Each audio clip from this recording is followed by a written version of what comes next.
তোমাদেরকে হোয়াটসঅ্যাপ গ্রুপে এই স্লাইডটা প্রোভাইড করেছি। This is our first and second slide for lecture frequency distribution and measures of central tendency। এখানে আমরা স্ট্যাটিস্টিক্স এর ডেফিনিশন এন্ড ইটস অ্যাপ্লিকেশনস নিয়ে একটু আলোচনা করব। সম্পূর্ণটুকু হলো থিওরিটিক্যাল ডিসকাশন। তারপরে ফ্রিকোয়েন্সি ডিস্ট্রিবিউশন সম্পর্কে একটু আলোচনা করব। First of all, what is statistics?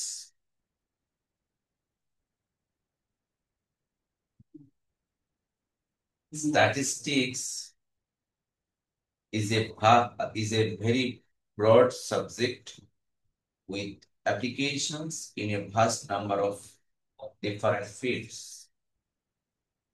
In generally, one can say that statistics is the methodology for collecting, analyzing, interpreting, and drawing conclusions from information. অর্থাৎ স্ট্যাটিস্টিক্স বলতে আমরা কি বুঝি? এটা একটা মেথডোলজি যেখানে আমরা কি করি, কালেক্ট করি, ডাটা কালেক্ট করি, ডাটা অ্যানালাইজ করি, ডাটা ইন্টারপ্রেট করি এবং কনক্লুশন ড্র করি। এই চারটা আইটেম। অন্য কথায় যদি আমরা বলি, statistics is the methodology for which scientists and mathematicians have developed for interpreting and drawing conclusions from collected data. এখানে দুটা ডিফারেন্ট সংজ্ঞা দেয়া আছে।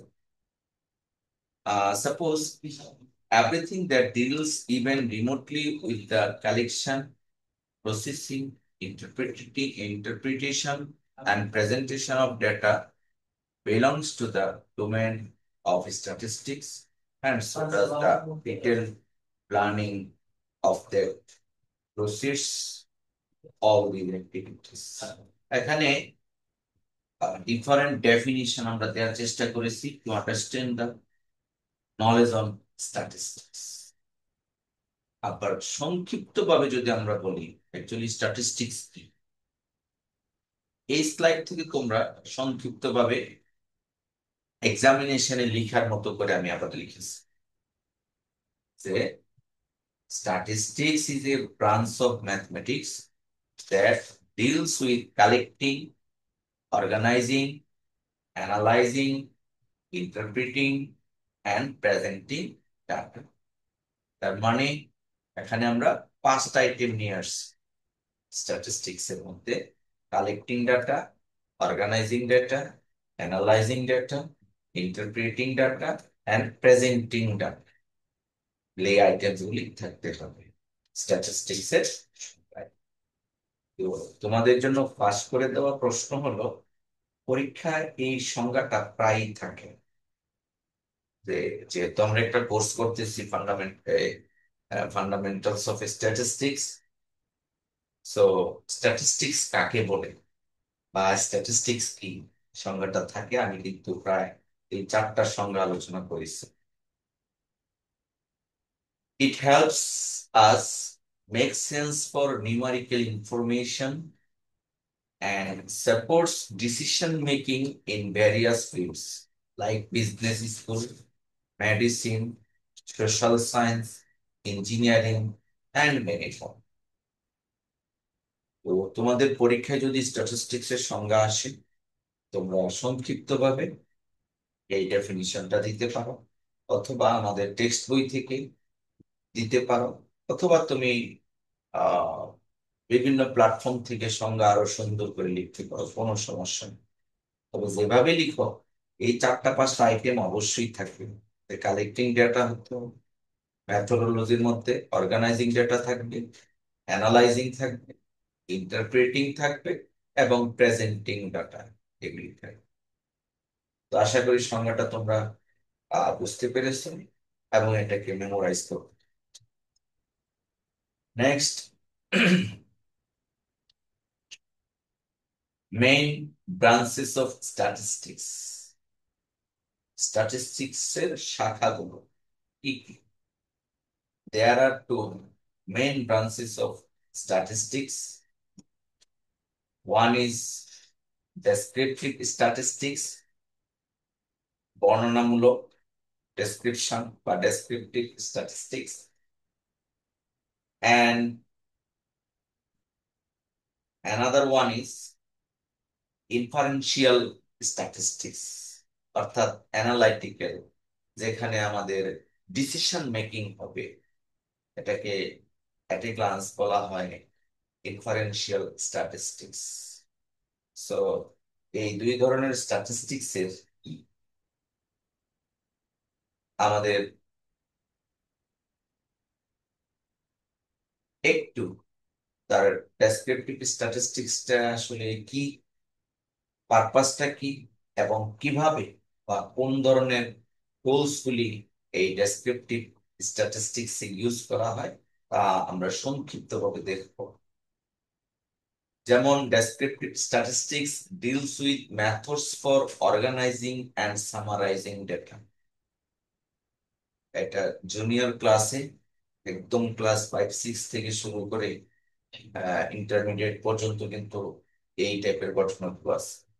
যেমন অর্গানাইজ করা, ডাটাকে ছোট থেকে বড় করা, বড় থেকে ছোট করা, অর্ডারিং করা, গ্রুপ করা, বিভিন্ন চার্টে ভাগ করা, অর্থাৎ ইনফরমেশন গুলিকে একটু শর্টিং করা।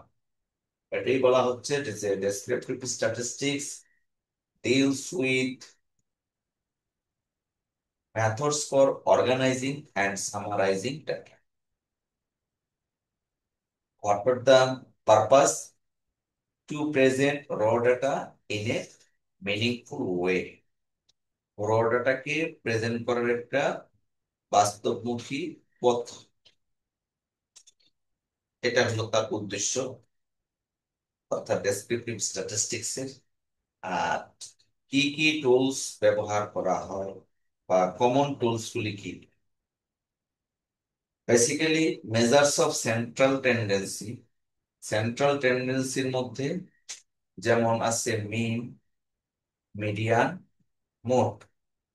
মিনকে আবার আমরা গত ক্লাসে 3 ভাগে ভাগ করেছিলাম: অ্যারিথমেটিক মিন, ডিমেট্রিক মিন, হারমোনিক মিন। সো সেন্ট্রাল টেন্ডেন্সির মধ্যে ওই তিনটাও পড়ে যায়, যেহেতু মিনেরই সাব ব্রাঞ্চ।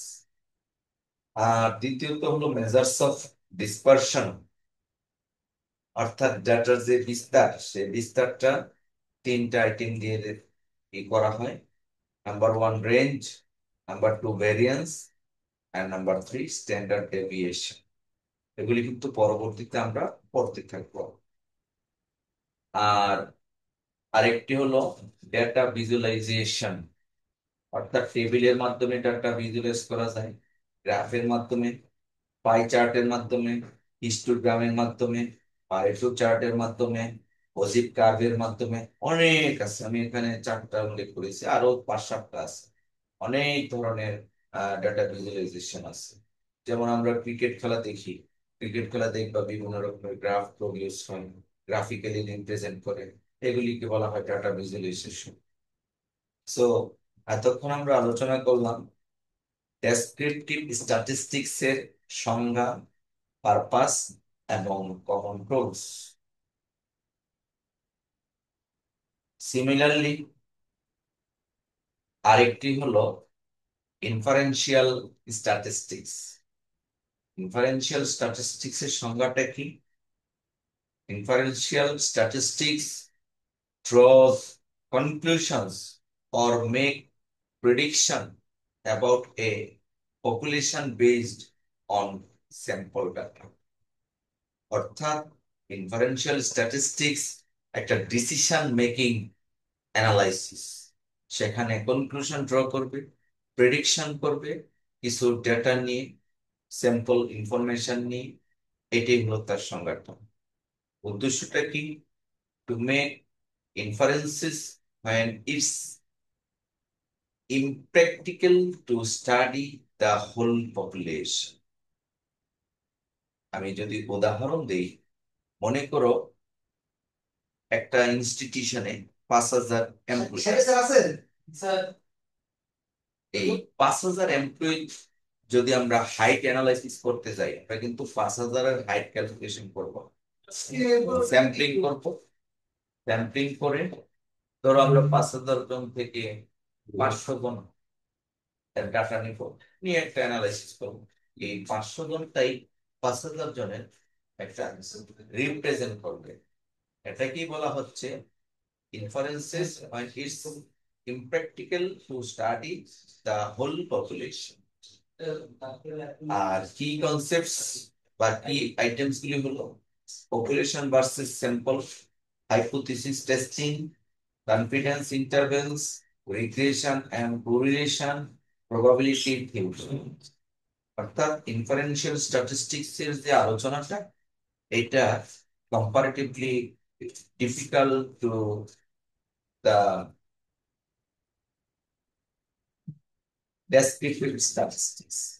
ডেসক্রিপটিভ স্ট্যাটিস্টিক্স এর চেয়ে ইনফারেন্সিয়াল স্ট্যাটিস্টিক্স এর যে অ্যানালাইসিসটা, সেটা একটু ডিফিকাল্ট। এখানকার অধিকাংশ লেখাপড়াই আমরা করব ফাইনালের সিলেবাস। যেমন আমরা হাইপোথিসিস টেস্টিং করব একেবারে লাস্ট ক্লাসে, প্রবাবিলিটি করব ফাইনালের সিলেবাসে। আর আর তারপরে আছে কনফিডেন্সিয়াল ইন্টারভ্যাল এবং রিগ্রেশন, এগুলো আমরা মিডল সিলেবাসে কভার করব। তাহলে আমরা এতক্ষণ আলোচনা করলাম যে প্রশ্নটা মেইন ব্রাঞ্চেস অফ স্ট্যাটিস্টিক্স নিয়ে। পরীক্ষা এরকম আসে, explain statistics with the main branches of statistics, that is explain statistics and its main branches। এইভাবে প্রশ্নটা আসে, মেইন ব্রাঞ্চ গুলো নিয়ে তুমি আলোচনা করো। তাহলে আমরা শিখলাম, বা কাইন্ডস গুলি, কাইন্ডস আসতে পারে, what are the important kinds of the statistics. Statistics basically দুই প্রকার, ডেসক্রিপটিভ স্ট্যাটিস্টিক্স এবং ইনফারেন্সিয়াল স্ট্যাটিস্টিক্স।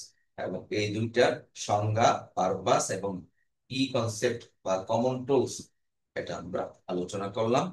এগুলি নতুন কিছু না, কিন্তু একটু নতুন ভাবে আমাদেরকে মনে রাখার চেষ্টা করি। তারপরে আছে মেইন ফিল্ডস অফ স্ট্যাটিস্টিক্স, অর্থাৎ স্ট্যাটিস্টিক্স এর অ্যাপ্লিকেশনস গুলি কোথায় কোথায়, কোথায় স্ট্যাটিস্টিক্স ইউজ হয়। তো আমি এখানে অ্যাপ্রক্সিমেটলি 10টা ফিল্ড আলোচনা করেছি, তবে আরো অনেক ফিল্ড আছে।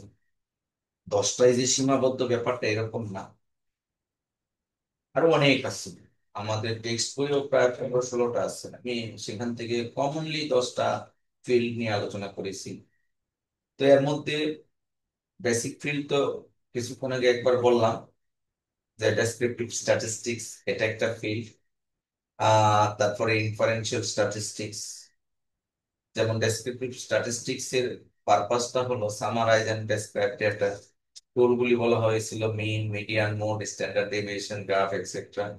Give a quick overview of data patterns and distribution. এই এই ডেটার জন্য এটা এই ইউজটা দেওয়া হয়েছে, যে কোথায় এটা use.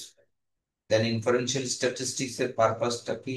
To make predictions or decisions about a population based on sample data। Tools কি? Hypothesis testing, confidence interval, p value, z value, t test। এই পুরোটুকুই আমরা ফাইনালের সিলেবাসে পড়ব। ইনফারেন্সিয়াল স্ট্যাটিস্টিক্স এর এগুলি প্রত্যেকে এক একটা চ্যাপ্টার হবে। আর ইউজ হলো used when it's impossible or impractical to study the whole population। অর্থাৎ ইনফারেন্সিয়াল স্ট্যাটিস্টিক্সটা কখন করা হয়? যখন টোটাল পপুলেশন এর সাথে কাজ করা সম্ভব হয়ে ওঠে না। সে ফর এক্সাম্পল, আমাদের দেশে ডেমোগ্রাফি অ্যানালাইসিস করবো আমরা। আমাদের দেশে 20 কোটি জনসংখ্যা বা 18 কোটি। আমরা 18 কোটির উপরে কিন্তু স্ট্যাটিস্টিক্স করব না, সেখান থেকে স্যাম্পলিং এর মাধ্যমে স্যাম্পল ডেটা নিয়ে আমরা কাজ করব। ওই সেই প্রসেসটাকেই বলা হয় ইনফারেন্সিয়াল স্ট্যাটিস্টিক্স। অর্থাৎ যখন একটা কাজ সবার সাথে কাজ করাটা অ্যাকচুয়ালি ইম্পসিবল বা ইমপ্র্যাকটিক্যাল হয়, এই টাইপের ঘটনায় আমরা ইনফারেন্সিয়াল স্ট্যাটিস্টিক্স অ্যাপ্লাই করি। এদের মধ্যে হাইপোথিসিস এর মাধ্যমে করা হয়, কনফিডেন্স ইন্টারভ্যালের মাধ্যমে, পি ভ্যালুর মাধ্যমে, জেড টেস্টের মাধ্যমে বা টি টেস্টের মাধ্যমে।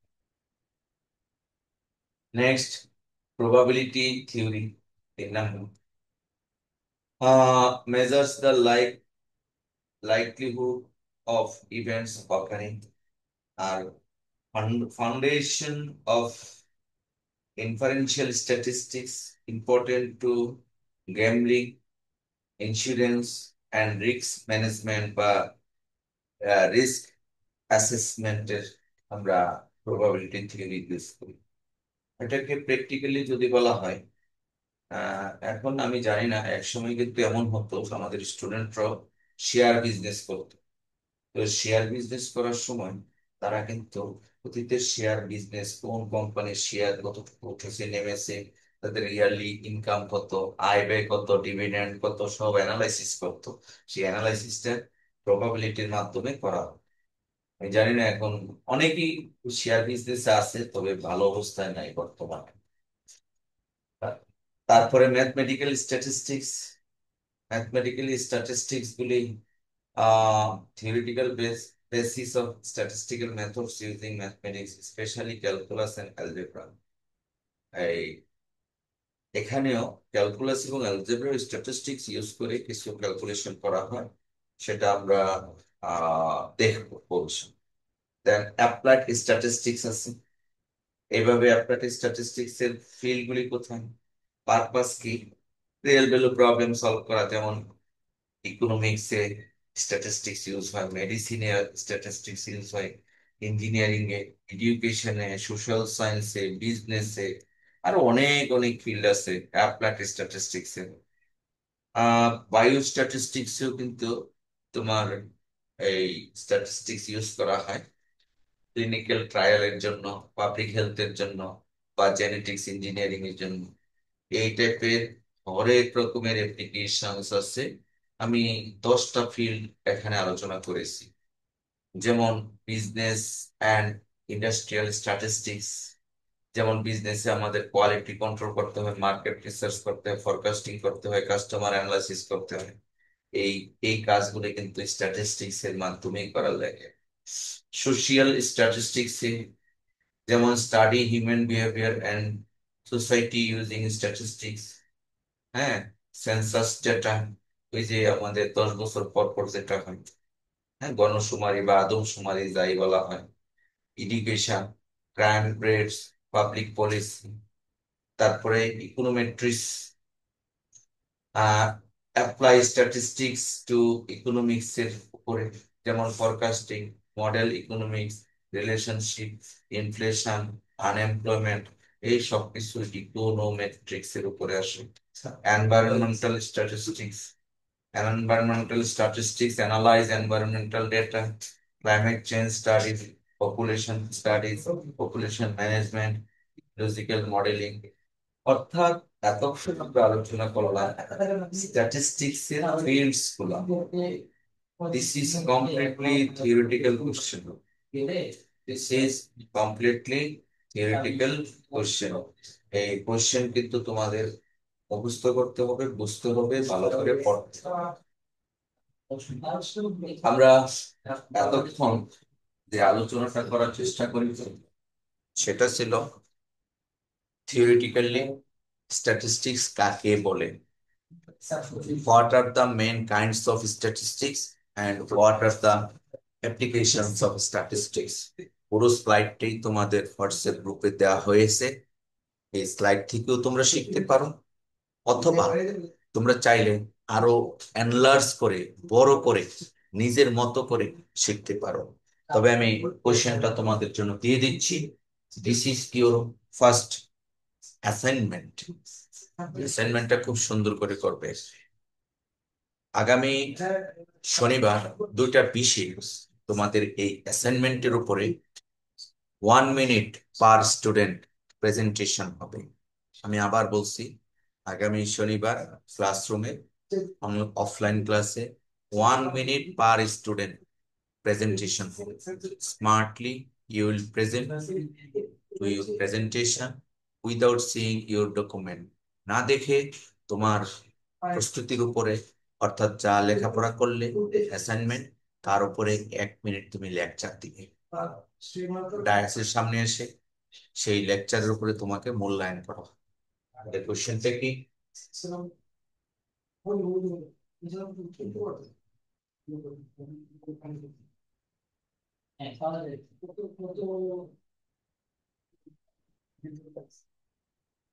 What is statistics and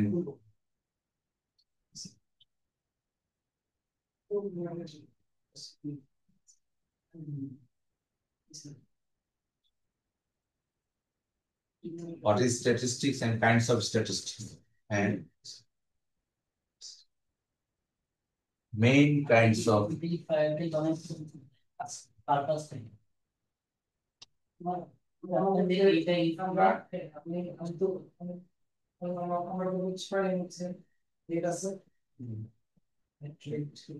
explain the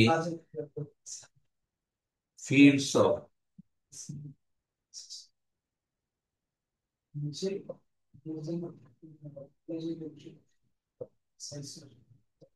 statistics. Assignment title का হলো এই, the what is statistics and the main kinds of statistics. মূলত ওই জায়গায় মেইন কাইন্ডস আমরা দিয়েছি দুইটা। একটা ছিল ডেসক্রিপটিভ স্ট্যাটিস্টিক্স, আরেকটি ছিল ইনফারেন্সিয়াল স্ট্যাটিস্টিক্স। তারপরে আমরা explain the fields of statistics. So the fields of statistics এ আমি 10টা আইটেম নিয়ে আসছি। তো তুমি চাইলে কিন্তু আরো পাবে। তুমি যদি চ্যাটজিপিটি কে প্রশ্ন করো যে 50টা ফিল্ড দাও, সে 50টাই দিতে পারবে। 5টা দাও, সে 5টাই দিতে পারবে, যা চাইবে। এখানে আনলিমিটেড স্টাডি। তবে অ্যাসাইনমেন্টটা করবে কাইন্ডস অফ স্ট্যাটিস্টিক্স এর কি এক্সপ্লেন লাগবে? কাইন্ডস অফ স্ট্যাটিস্টিক্স কি না? না স্যার, বলতেছিলাম স্যার কাইন্ডস অফ স্ট্যাটিস্টিক্স এর কি মানে এক্সপ্লেন লাগবে? আচ্ছা, এই অন্যরা বলো তো, আমি সুগার তালির কথা ক্লিয়ার ধরতে পারতেছি না। আচ্ছা, অন্য একজন কথা বলো। মাহমুদ হাসান, শুনতে পাচ্ছ?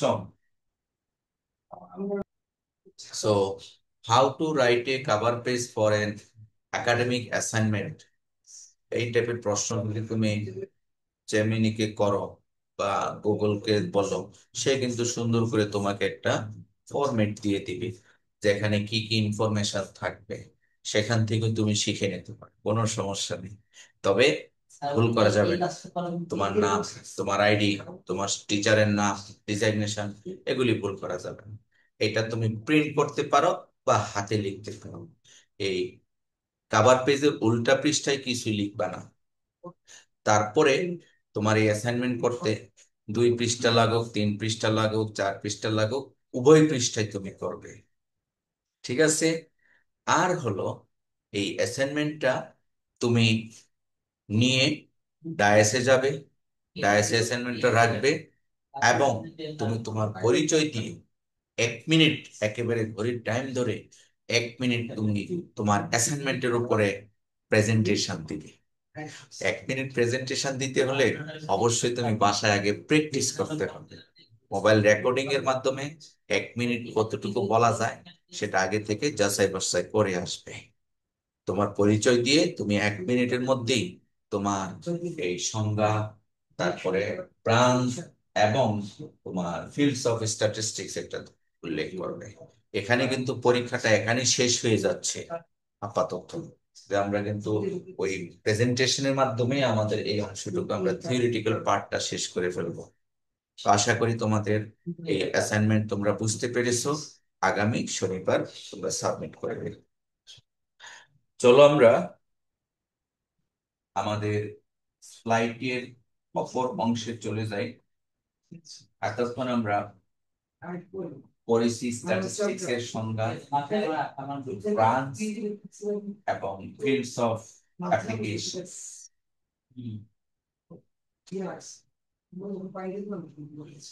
এবার আসো another definition. What is a frequency distribution? Frequency distribution কাকে বলে?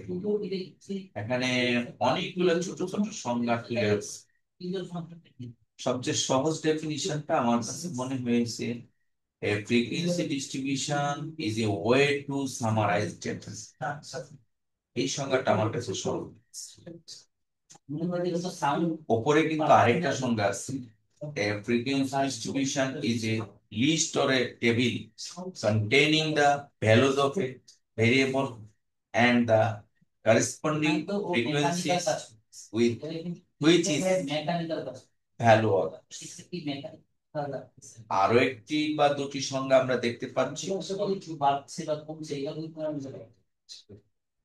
A frequency distribution is the organization of raw data into a table using categories for the data in one column and the frequencies for each category in the second column.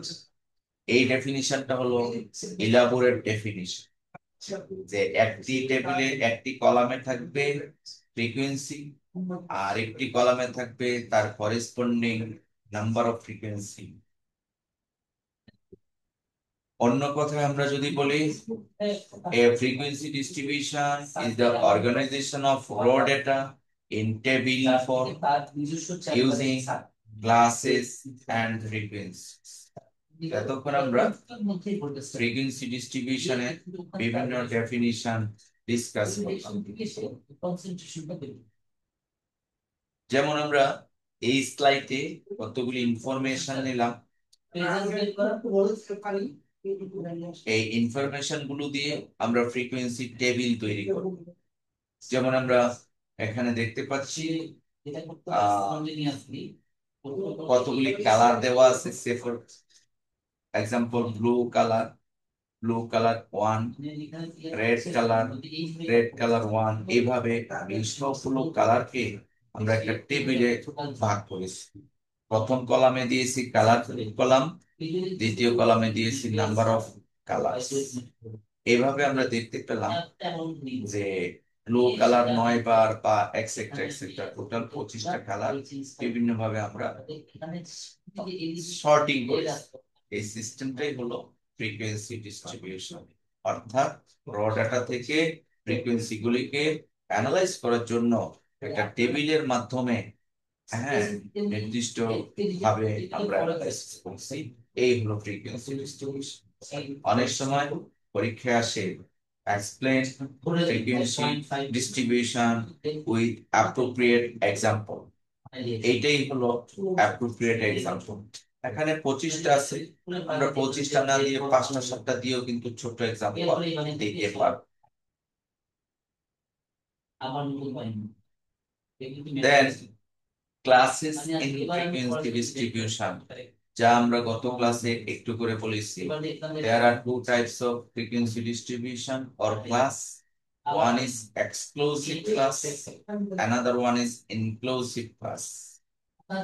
এখানে exclusive class বলতে exclusive ক্লাসে আপার limit does not counted in that class, অর্থাৎ যে 10 ভ্যালুটা পরের ক্লাসে count, যেমন 20 ভ্যালুটা পরের ক্লাসে কাউন্ট, 30 ভ্যালুটা পরের ক্লাসে কাউন্ট। এই টাইপের ক্লাসকে বলা হয় এক্সক্লুসিভ ক্লাস। আমি গত ক্লাসে ইনক্লুসিভ ক্লাসের আলোচনা করেছি। So inclusive class এর characteristics হলো যে upper limit, lower limit, all limits lie between that class. যেমন ইনক্লুসিভ ক্লাসে আমরা দেখতে পাচ্ছি 1 থেকে 10, 11 থেকে 20, 21 থেকে 30, এইভাবে। অর্থাৎ কোনো পয়েন্ট অন্য কোনো ক্লাসে যাবে না। সো ইনক্লুসিভ ক্লাসের ক্যারেক্টারিস্টিক্স, এক্সাম্পল সবগুলো আমরা বাম দিকে অ্যানালাইসিস করে দেখিয়েছি। তোমরা একটু একটু করে পড়তে পড়লে এগুলি পারবে, খুব কঠিন কিছু না, যেহেতু গত ক্লাসে আমরা এগুলিকে আলোচনা করেছি। আর প্র্যাকটিক্যালি ইনক্লুসিভ ক্লাসটা বেশি ইউজ হয়, আর এক্সক্লুসিভ ক্লাস যদি থাকে তাহলে সেটাকে এইভাবে একটু শর্টিং করে ইনক্লুসিভে ট্রান্সফার করে করা হয়। যদি কোথাও এক্সক্লুসিভ ক্লাস থাকে, যে মনে করো 0 থেকে 10, 11 থেকে 20, হ্যাঁ, এই 21 থেকে 30 থাকে, তাহলে এই এক্সক্লুসিভ ক্লাসটাকেও ইনক্লুসিভে এইভাবে ট্রান্সফার করা হয়।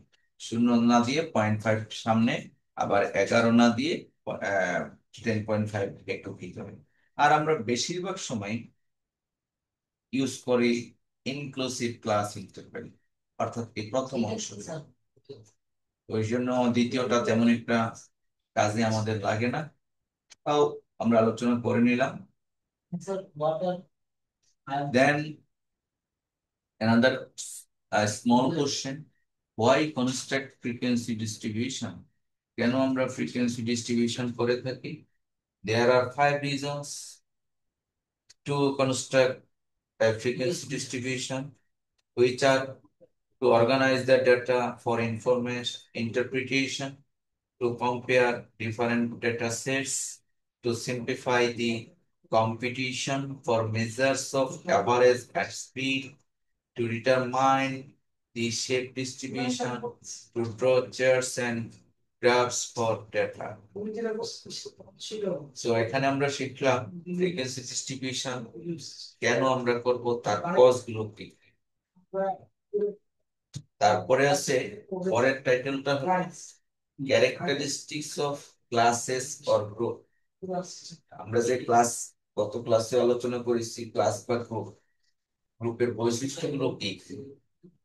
গ্রুপের বৈশিষ্ট্যগুলো হলো there should be between 5 and 20 classes, অর্থাৎ ক্লাস কয়টা হবে? 5 থেকে 20 এর মধ্যে। এটা একটা বৈশিষ্ট্য। কোন ডেটা সেটকে আমরা মিনিমাম 5টা ক্লাসে বিভক্ত করব। দ্বিতীয় এক্সাম্পল হলো ক্যারেক্টারিস্টিক্স হলো the class with should be an odd number. এটা সাজেস্ট করেছে বাই লুমেন, রিনাউন্ড স্ট্যাটিস্টিশিয়ান। এই লুমেন এর সাজেশন হলো ক্লাসের যে বিস্তার that should be an odd number. অর্থাৎ আমরা ক্যালকুলেশন করেছিলাম, মনে আছে কিনা, 0 থেকে 5, এটা কিন্তু 5টা ডেটা এবং অড নাম্বার। আর হলো 3 নাম্বার হলো classes must B mutually exclusive, অর্থাৎ 0 থেকে 5, তারপরে মনে করো 5 থেকে 10, এমন করা যাবে না যে 0 থেকে 5 আবার 3 থেকে 6, একটা ইনফরমেশন আরেকটা ক্লাসে এসে পড়বে, এমনটা হলে হবে না।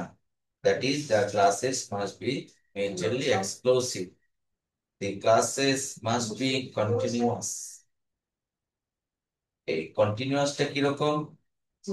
যেমন আমরা লিখতে পারি, হ্যাঁ, 0 to 5 একটা ক্লাস, এরপরে 5 to 10 আরেকটা ক্লাস, তারপরে যদি আমরা লিখি 20 to 25, হবে? না স্যার। কেন হবে না? কারণ একটা কন্টিনিউটি। তাহলে এটাই লেখা হয়েছে দি classes must B continuous.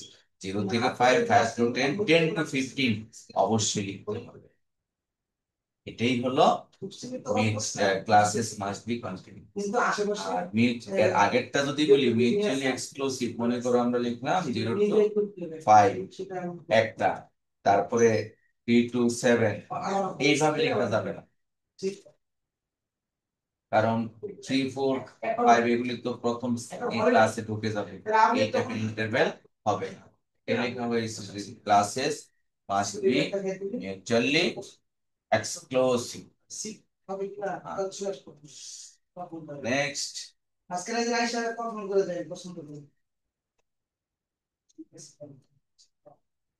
classes must be able to include all data. আমরা 50টা ডাটা নিলাম, সেই ডাটাগুলো অবশ্যই কোনো না কোনো ক্লাসে ইনক্লুড থাকতে হবে। ক্লাসের বাইরে যদি অর্থাৎ ডাটা কিছু বাকি থাকে, তাহলে সেই ক্লাসটাকে ম্যাচিউরড ক্লাস বলা হবে। তারপরে বলা হচ্ছে the classes must be equal with, প্রত্যেকটা ক্লাসে ইকুয়াল উইথ হতে হবে। যেমন ব্লুম্যান বলেছে উইথটা হবে অড, আমরা 5 7 3 এরকম উইথ নিতে পারি, এবং এটা অলওয়েজ সেম উইথ থাকতে হবে। কোন ক্লাসের উইথ 5 ওই অঙ্কে আবার 7 এরকম করা যাবে না।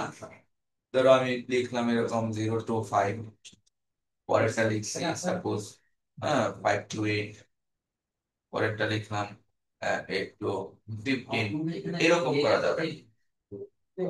একটা ইকুয়াল উইথ হলো না, ঠিক আছে? সেই জন্য classes must be equal with, অর্থাৎ 5 to 0 to 5, 5 to 10, 10 to 15, এই টাইপের। তারপরে ফাইনালি বলেছে কি যে the classes must include all data or access to, এটা আমরা এর আগেরটা তো বলেছি। যাই হোক, এখানে আমরা 4-5টা ক্যারেক্টারিস্টিক্স বললাম ক্লাস বা গ্রুপের, এগুলি কিন্তু আমাদের মনে রাখতে হবে। 2 নম্বরের প্রশ্ন থাকে মাঝে ক্যারেক্টারিস্টিক্স। আর এগুলি কেন করতে হয়? বিকজ এগুলি করলে আমাদের স্ট্যাটিস্টিক্যাল অ্যানালাইসিসের জন্য ব্রেনটাকে প্রস্তুত করা হয়, সেজন্য আমরা এগুলি করবো। তারপরে গ্রাফ, স্ট্যাটিস্টিক্সে আমরা অনেক ধরনের গ্রাফ করে থাকি। এখানে আমি 4 ধরনের গ্রাফের কথা বলেছি, তাছাড়াও আরো অনেক গ্রাফ আছে স্ট্যাটিস্টিক্স এর রিপ্রেজেন্টেশনের জন্য, ডাটা অ্যানালাইসিস রিপ্রেজেন্টেশন। একটা হলো bar graph, frequency distribution for qualitative or categorical data; histograph, graph of the frequency distribution for quantitative data; positive graph, frequency polygon। এর আন্ডারে আরো আমরা অনেকগুলো গ্রাফ পর্যায়ক্রমে শিখব। এখানে শুধুমাত্র ছোট্ট একটা ইনফরমেশন দিলাম। তারপরে এখানে হিস্টোগ্রাম, যা একেবারে ছোট ক্লাসে আছে, 6 7 4 5 কিভাবে হিস্টোগ্রাম করা হয়, ক্লাসের মিড পয়েন্ট ধরে ফ্রিকোয়েন্সি ধরে ইনফরমেশন দেওয়া থাকলে, যেমনটা আমরা গত ক্লাসে তোমাদেরকে দেখিয়েছিলাম। দেখো হিস্টোগ্রাম কিভাবে করে, খুবই কঠিন না, গত ক্লাসে দেখিয়েছিলাম। এইরকম ক্লাস আর হলো ফ্রিকোয়েন্সি, মনে করো 0 to 5, 5 to 10,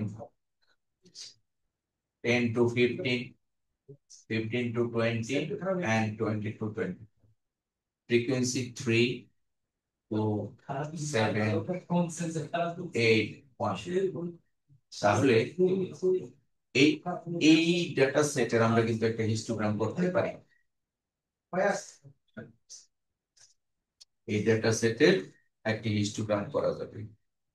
তাহলে হিস্টোগ্রামটা যদি করতে চাই, কিভাবে করব? আমরা এই ইনফরমেশন 0 to 5 একটা সেল করব, যে x অক্ষ বরাবর থাকবে ফ্রিকোয়েন্সি, সরি ভুল করেছি, x অক্ষ বরাবর থাকবে ক্লাস, y অক্ষ বরাবর হবে ফ্রিকোয়েন্সি। তাহলে আমরা মনে করো যে এটা অরিজিন 0, 0 থেকে 5, 5 to 10, 10 to 15, 15 to 20, and 20 to 25। এটা এইভাবে ক্লাস করলাম। আর ফ্রিকোয়েন্সি হাইয়েস্ট আছে 8, তাহলে আমার জায়গা কম, এটাকে 8 ধরবো, অর্থাৎ 2, 4, 6, 8 ডিজাইন করে নিলাম নিজের মতো। তাহলে প্রথম ক্লাসে আমার আছে 3। 3 হলো 2 4 মাঝামাঝি এই। দ্বিতীয় ক্লাসে আছে 2। তৃতীয় ক্লাসে 7।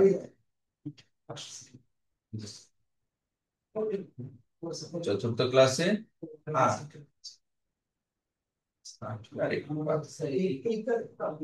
পঞ্চম ক্লাসে আছে 8। তাহলে আমরা আমাদের এই এক্সাম্পলটার একটি হিস্টোগ্রাম ড্রয়িং করব। ঠিক আছে, তো আমরা আহ পরবর্তীতে আরো শিখবো থিওরিটিক্যাল পড়া, এত পড়ানো যায় না।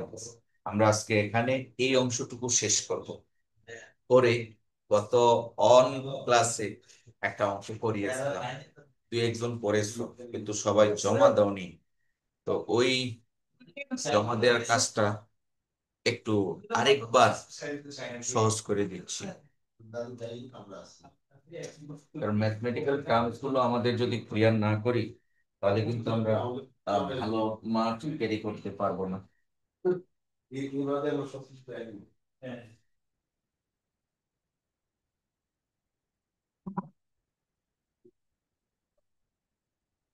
যেমন আমরা যে ছোট্ট একটা এক্সাম্পল নিয়েছি, এক্সাম্পলটারই এখন গত ক্লাসে যা যা করেছিলাম পুরোটাই করতে হবে সকলকে, একেবারে হাতে কলমে। আমাদের আরো কিন্তু 30 মিনিটস অ্যারাউন্ড টাইম আছে। এই টাইমের মধ্যে যেহেতু এটা আমি কাজটা করাচ্ছি, এই জন্য পরীক্ষায় কিন্তু অঙ্কটা থাকে। এখন একজনও আমাকে জমা দেওয়ানি, যদিও 2 1 জন বলেছো স্যার করেছি, ফাইন, কিন্তু আমি তো পাইনি, আমি তো নাম্বার দিতে পারিনি। সেই পেনাল্টি হিসাবে এখন এই অঙ্কটা সবাই বের করবে। অর্থাৎ প্রশ্নটা কি? প্রশ্নটা হলো এই ইনফরমেশন থেকে তুমি ফাইন্ড আউট করবে arithmetic mean, geometric mean, harmonic mean, তারপরে কি মোড বা মিডিয়ান, মিডিয়ান এন্ড মোড। এই এই 5টা আইটেম, 1 2 3 4, 5টা আইটেম এখন করে গ্রুপে পোস্ট দিবে একটু একটু করে। দেখি কে কার আগে করতে পারে। Arithmetic mean, geometric mean, harmonic mean, median and mode. আমি সহজ করে দিই তোমাদের জন্য। সেটি হলো, আমরা শিখেছি অ্যারিথমেটিক মিনের ফর্মুলা। অ্যারিথমেটিক মিন হলো summation of xi fi divided by n। n is summation of fi। এটা হলো অ্যারিথমেটিক মিন। তারপরে আমরা শিখেছি জিওমেট্রিক মিন।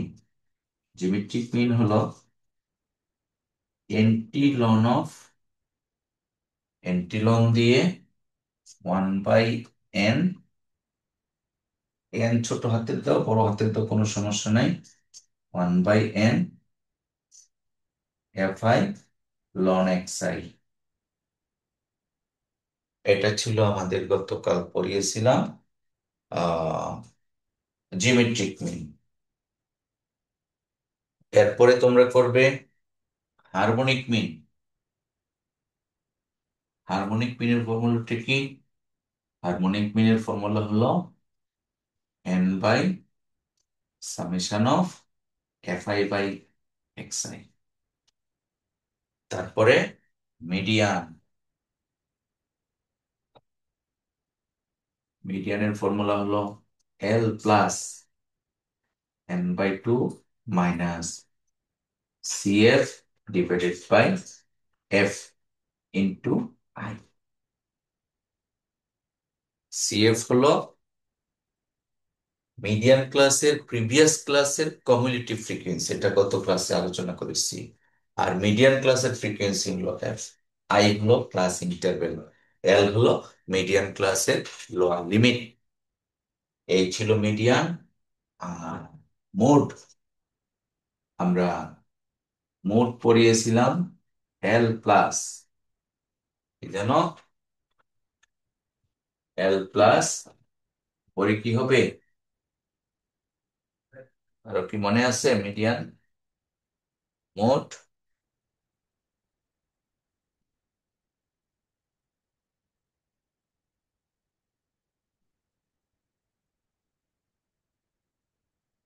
সবাই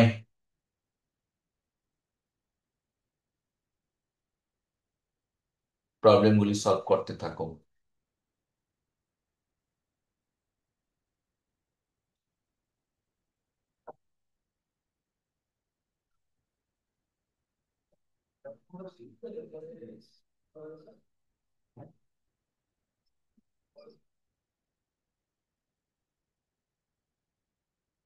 তাহলে এটা ছিল f1 minus f0 2f1 by 2f1। Minus f2। তাহলে আমাদের এই প্রবলেমটা সলভ করার জন্য যে পাঁচটি ফর্মুলা, সবগুলি ফর্মুলা আমরা নিয়ে নিলাম। ফর্মুলার মধ্যে শেষ ফর্মুলার এল হলো মডাল ক্লাসের ল লিমিট। মডাল ক্লাস কাকে বলে? কোন একটি স্যার ফ্রিকোয়েন্সি। মোডে স্যার, স্যার মোডে মনে হয় স্যার ইন্টারভাল মানে মাল্টিপ্লিকেশন হবে sir. L plus f1 minus f0 by 2f1 minus আচ্ছা, f0। আমার কথা কিন্তু একেবারেই বোঝা যাচ্ছে না, অনেক ভলিউম সাউন্ড আসতেছে কিন্তু ক্লিয়ার না। আমার মনে হয় তোমার মাইক্রোফোনটাতে কোনো একটা সমস্যা আছে। হ্যাঁ, একেবারে বোঝা যাচ্ছে না। তুমি প্রয়োজনে ডিভাইসটা একটু চেঞ্জ করে দেখো, মোবাইলে ঢুকে দেখো, ল্যাপটপে যদি ঢুকে থাকো। তোমার কথাটা আমি বুঝতে পারতেছি না, ঝিরঝির করতেছিল। আচ্ছা, তো এখন কিন্তু কাজ দিয়েছি যে এই পাঁচটা আইটেম বের করব। পাঁচটা স্যার আইটেম। বলতেছিলাম স্যার যে মোডে স্যার মানে ফর্মুলা স্যার যে ইন্টারভালটা স্যার মাল্টিপ্লিকেশন হবে স্যার, ওই যে L plus f1 minus f0 by 2f1 minus f0 minus f2 into I R কি, ওইটা আর কি বলছিলাম আচ্ছা, sir.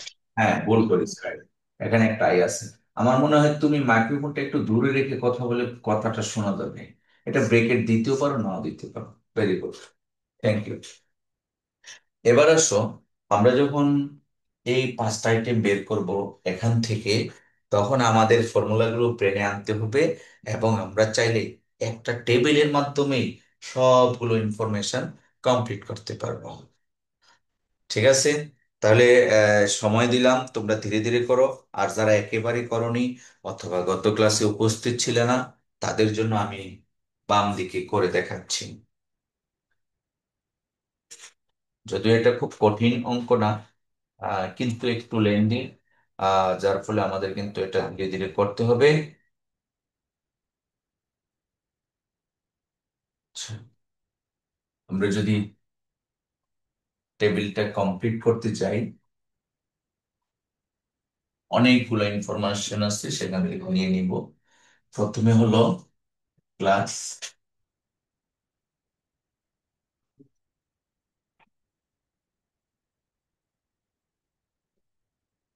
Class 0 to 5, 5 to 10, 10 to 15, 15 to 20, and 20 to 25।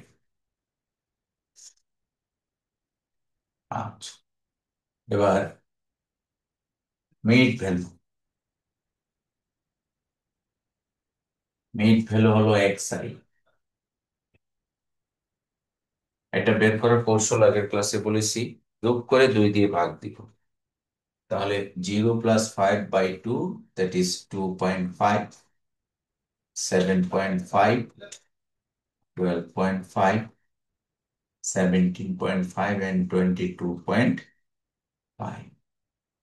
Then frequency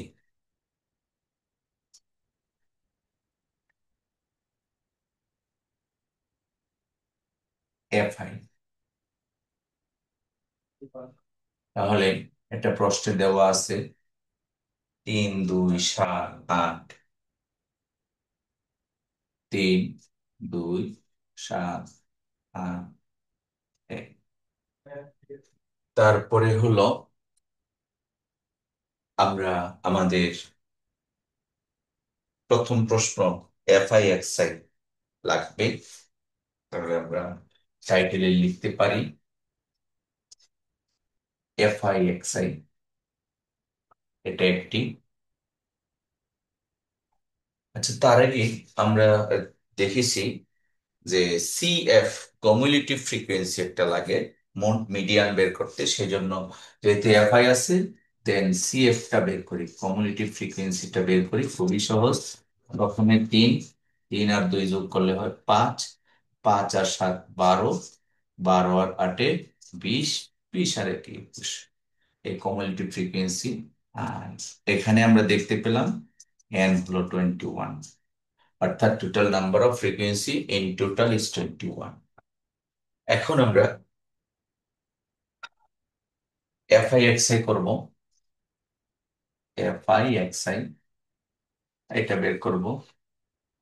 তারপরে FI ln of XI বের করব।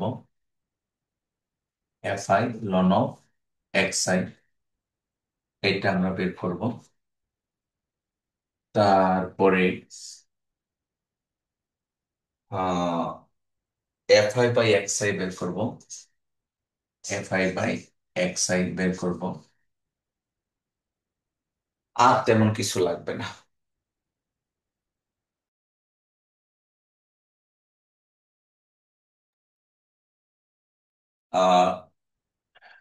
ডিসকানেকশন হয়ে গিয়েছিল। ওকে, আমি টেবিল কমপ্লিট করে দেখিয়েছি। FI/XI বের করবে FI × ln of XI, FI/XI। এই পুরো টেবিলটা কমপ্লিট করার পরে পর্যায়ক্রমে আমরা বের করব arithmetic mean, geometric mean, harmonic mean, median এবং মোড।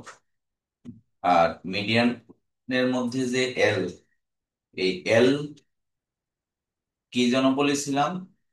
এল হলো মিডিয়ান ক্লাসের লোয়ার লিমিট। কেউ কি বলতে পারবে how to calculate median class? Anybody?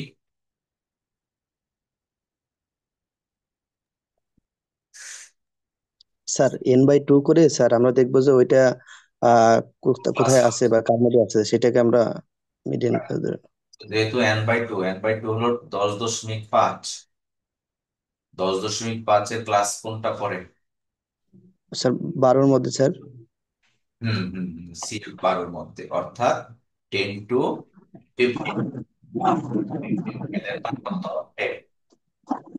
এল এর মান হলো 10। আমরা যখন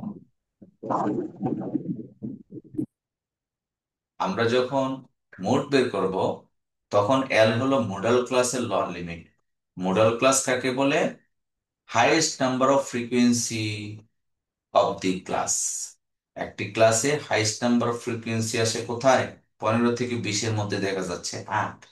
অর্থাৎ মোড বের করার সময় এল এর মান হলো 15, আর মিডিয়ান বের করার সময় এল এর মান হলো 7।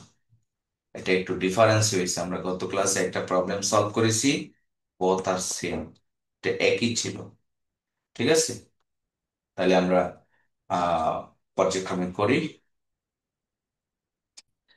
All of you have to submit your answer script within 1 hour।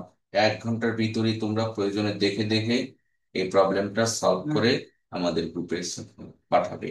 WhatsApp গ্রুপে ছবি তুলে PDF করে পাঠানোর চেষ্টা করবে। যদি একাধিক, তো বেস্ট অফ। হ্যাঁ, বলবো। স্যার অফিসে আছি তো একটু সময় বাড়াই দেন স্যার, আজকে একটু কাজের চাপ বেশি। কাজ তো হবেই।